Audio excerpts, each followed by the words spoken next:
السلام عليكم ورحمة الله وبركاته. ازيكم حبايبي سنة رابعة؟ النهاردة بإذن الله ميعادنا مع حل محافظة رقم 10 من كتاب قطر الندى لمادة الدراسات الاجتماعية.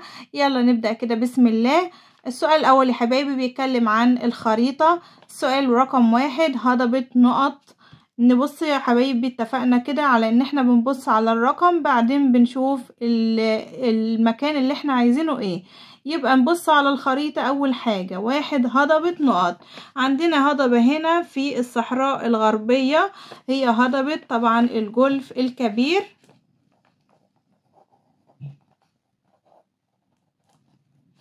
رقم 2 البحر نقط. نبص على رقم 2 يبقى البحر البحر الأحمر. ممتازين.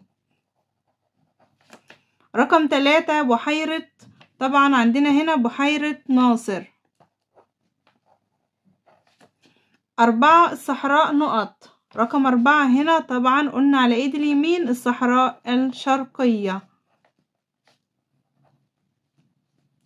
رقم 5 أعلى جبال مصر. أعلى جبال مصر كلنا عارفين إنه جبال ايه أو جبل ايه؟ سانت كاترين، وده موجود في جنوب شبه جزيرة سيناء. يبقى هنا جبل سانت كاترين.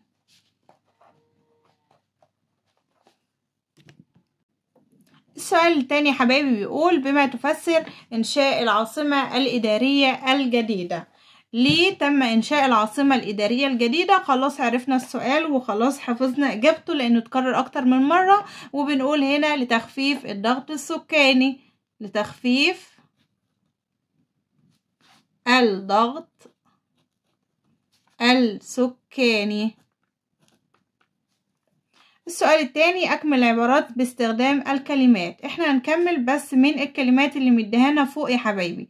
رقم 1 معظم الأراضي المصرية يسودها المناخ نقط.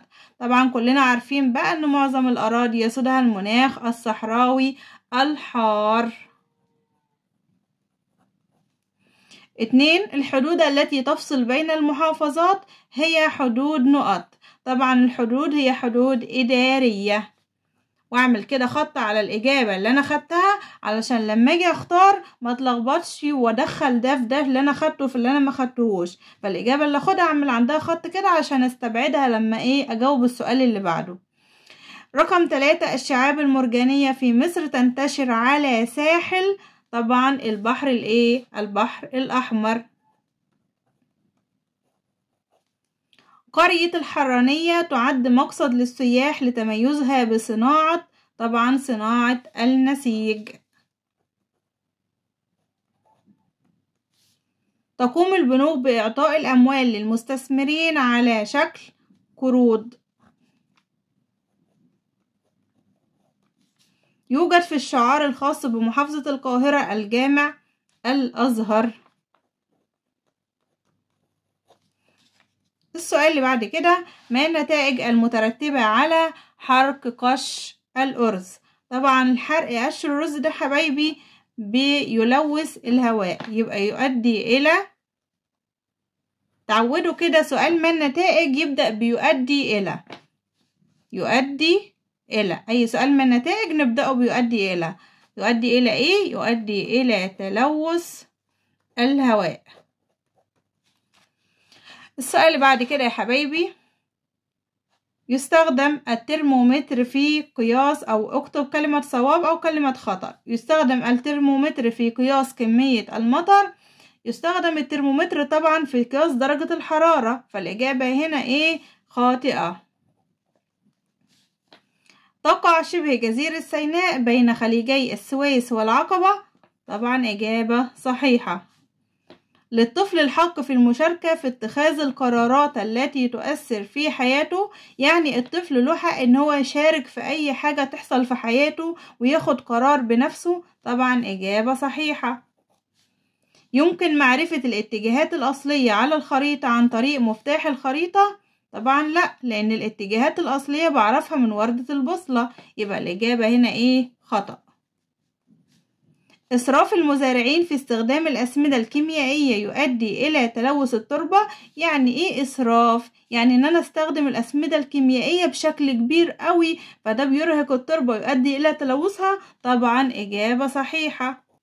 السؤال اللي بعد كده، ما العلاقة بين دستور عام 2014 وذوي الاحتياجات الخاصة؟ وقلت لك سؤال ما العلاقة يعني ايه الجزء الاولاني له علاقة بالجزء التاني، او ده عمل لده حاجة وهكذا. يبقى الدستور له علاقة بذوي الاحتياجات الخاصة او اتكلم عنهم طبعا، لان المادة 81 في الدستور يا حبايبي بتدي الحق لذوي الاحتياجات الخاصة في التعليم والصحة والخدمات وفي كل حاجة زي الأطفال العاديين. بالتالي كده الدستور له علاقة بذوي الاحتياجات الخاصة، يعني اتكلم عنهم. يبقى العلاقة بين الاتنين إن المادة رقم 81 في الدستور أعطت لذوي الاحتياجات الخاصة الحق في التعليم والرعاية الصحية والخدمات. السؤال الرابع، ضع دائرة حول المختلف في المجموعات الآتية. قدامي 4 كلمات هختار منهم المختلف وهستبعدها واعمل عليها دايرة. عندي هنا الرياح والمياه والفحم والشمس. طبعا احنا هنا هنربط 3 ببعض وهنستبعد واحدة. الرياح والمياه والشمس يا حبايبي دي موارد متجددة، اما الفحم هو الوحيد اللي مورد غير متجدد. السؤال التاني مديني افريقيا واستراليا واوروبا واسيا، والمفروض ان انا استبعد واحدة. عندنا طبعا يا حبايبي قارة افريقيا واوروبا واسيا دول من قارات العالم القديم، اما استراليا هي الوحيدة اللي قارة من قارات العالم الجديد. السؤال اللي بعد كده، السجاد، الامن، السيارات، الساعات. طبعا عندنا السجاد والسيارات والساعات دي عبارة عن سلع بنكون بشرائها، اما الامن ده عبارة عن عبارة عن خدمات، فهو الوحيد اللي مختلف. رقم 4، الفوسفات والمنجنيز والبترول والحديد. طبعا الفوسفات والمنجنيز والبترول والحديد فيهم واحدة بس هي اللي مصدر للطاقة، والباقيين عبارة عن عن معادن. يبقى هنا البترول هو المصدر من مصادر الطاقة، اما الفوسفات والمنجنيز والحديد فدول عبارة عن عن معادن. رقم 5، عندي الكتب والبرديات والموسوعات والأبحاث. طبعا الكتب والموسوعات والأبحاث من المصادر الثانوية، أما البرديات فهي من المصادر الأولية. رقم 6، عندي البحر الأحمر وبحيرة البرولوس، بحيرة ناصر، البحر المتوسط. عندي طبعا بحيرة ناصر هي البحيرة اللي عبارة عن مصدر ماء عذب، أما البحر الأحمر فمالح، بحيرة البرولوس مالحة، البحر المتوسط طبعا مياه مالحة، يبقى بحيرة ناصر.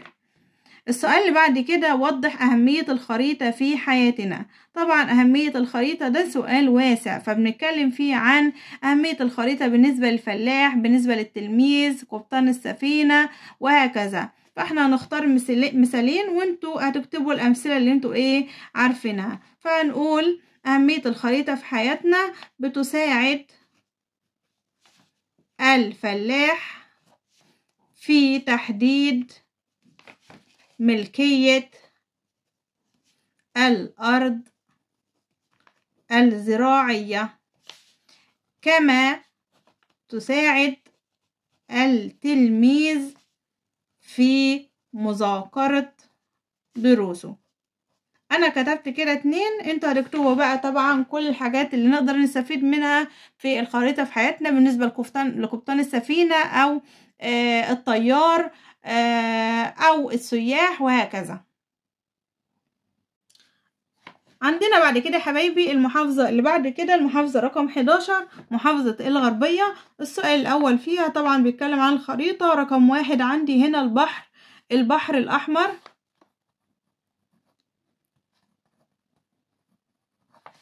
عندي رقم 2 طبعا بحيرة ناصر، وكلها طبعا أسئلة بتتكرر فاحنا خلاص يعتبر حفظناها وضمناها. 3 عندي هنا منخفض القطارة. وحد يقول لي منخفض الفيوم، لأنه منخفض الفيوم هنا يا حبايبي ده منخفض الفيوم. أما اللي بعيد شوية ده فهو منخفض القطارة. 4 طبعا خلاص اتحفظت، شبه جزيرة سيناء. 5 الصحراء اللي على ايد الشمال، طبعا الصحراء الغربية. السؤال اللي بعد كده، ما العلاقة بين جوهر الصقلي والعيد القومي لمحافظة القاهرة؟ طبعا احنا بنحتفل بالعيد القومي لمحافظة القاهرة لان هو اليوم اللي وضع فيه جوهر الصقلي اول حجر لبناء مدينة القاهرة. يبقى كده في علاقة بين العيد وبين الراجل ده اللي هو عمل وضع اول حجر لبناء مدينة القاهرة. يبقى بنقول نحتفل بالعيد القومي لمحافظة القاهرة لأن هذا اليوم هو الذي وضع فيه جوهر الصقلي أول حجر لبناء مدينة القاهرة. وكده نكون ربطنا الاتنين ببعض. السؤال التاني، اكتب كلمة صح أمام العبارة الصحيحة وكلمة خطأ أمام العبارة غير الصحيحة. مقياس الرسم هو النسبة بين المسافة على الخريطة وما يقابلها على الطبيعة. أنا خلاص حفظتكم إن مقياس الرسم هو المسافة، يبقى الإجابة كده صحيحة. طيب 2 الجزيرة هي أرض تحيط بها المياه من 3 جهات. طبعا خطأ، لأن الجزيرة بيحيط بها المياه من 4 جهات أو من جميع الجهات، يبقى الإجابة هنا خاطئة. تعد الصحراء البيضاء والصحراء السوداء مقصدا للمصريين والأجانب هواة السفاري، يعني الناس السياح دول اللي بيحبوا يجوا سياحة السفاري ويجوا يتفرجوا على المناظر الحلوة اللي عندنا في مصر، بيروحوا الصحراء البيضاء والصحراء السوداء. طبعا إجابة صحيحة. تنتشر مناجم الحديد والفوسفات في الصحراء الشرقية. طبعا إجابة خاطئة، لأن الحديد والفوسفات في الصحراء الغربية. ألف جمال حمدان أكثر من 75 كتابا باللغتين العربية 25 كتابا باللغتين العربية والإنجليزية. طبعا إجابة صحيحة. الطاقة الحفرية هي التي تستخرجها من باطن الأرض مثل البترول والفحم. طبعا إجابة صحيحة. ما النتائج المترتبة على اتساع مساحة مصر؟ طبعا نتيجة لكده ان احنا تم تقسيم مصر الى 27 محافظة نتيجة لاتساع مساحة مصر. يبقى ما النتائج المترتبة على الاتساع ده ادى الى تقسيم مصر الى 27 محافظة. طيب السؤال اللي بعد كده او السؤال الثالث، تقع مصر في الركن الشمالي الشرقي لقارة طبعا افريقيا. نقطة الالتقاء بين الوجهين البحري والقبلي محافظة، يعني المحافظة اللي في النص ما بين الوجه البحري والوجه القبلي اللي هي طبعا العاصمة القاهرة. تقع أرض شدوان بكاملها داخل البحر الأحمر، فهي بذلك تعد جزيرة ولا هضبة ولا شبه جزيرة ولا منخفض؟ طبعا بيقولك تقع بكاملها، يبقى هي كلها جوه البحر يحيط بها المياه من جميع الجهات، يبقى إذن هي جزيرة. تساعد الحرف التراثية في دعم الاقتصاد المصري من خلال توفير الحرف التراثية دي. بتفيدنا ازاي في الاقتصاد المصري؟ بتوفر لنا فرص عمل ولا فرص دراسية ولا رعاية صحية ولا رعاية اجتماعية؟ طبعا بتوفر لنا فرص العمل. السؤال اللي بعد كده، عند تعرض الطفل للعنف في مصر عليه الاتصال به. طبعا خط نجدة الطفل.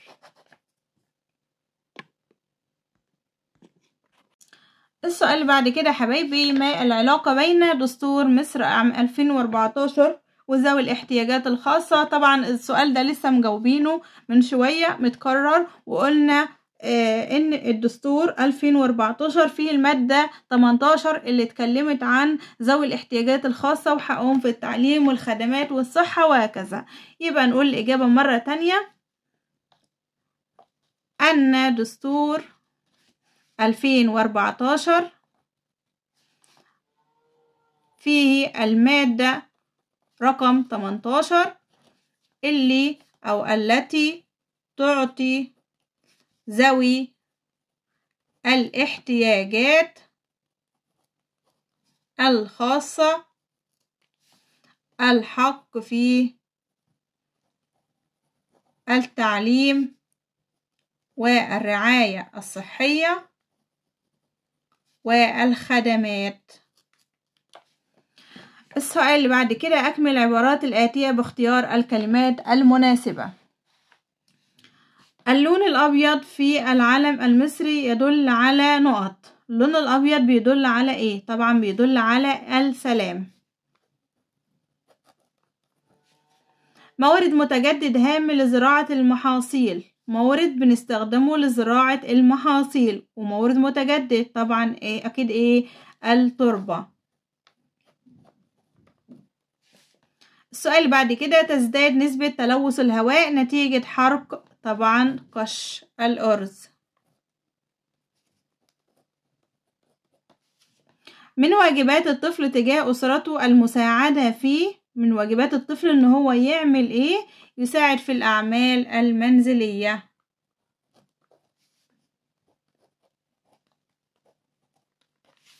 صاحب فكرة بنك مصر هو محمد طلعت حرب.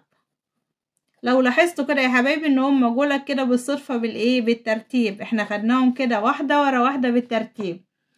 السؤال الأخير بيقول حدد 2 من الخدمات التعليمية التي تقدمها الدولة. طبعا الدولة هتقدم لنا ايه خدمات تعليمية؟ هتقدم لنا مدارس، يا إما فصول محو الأمية.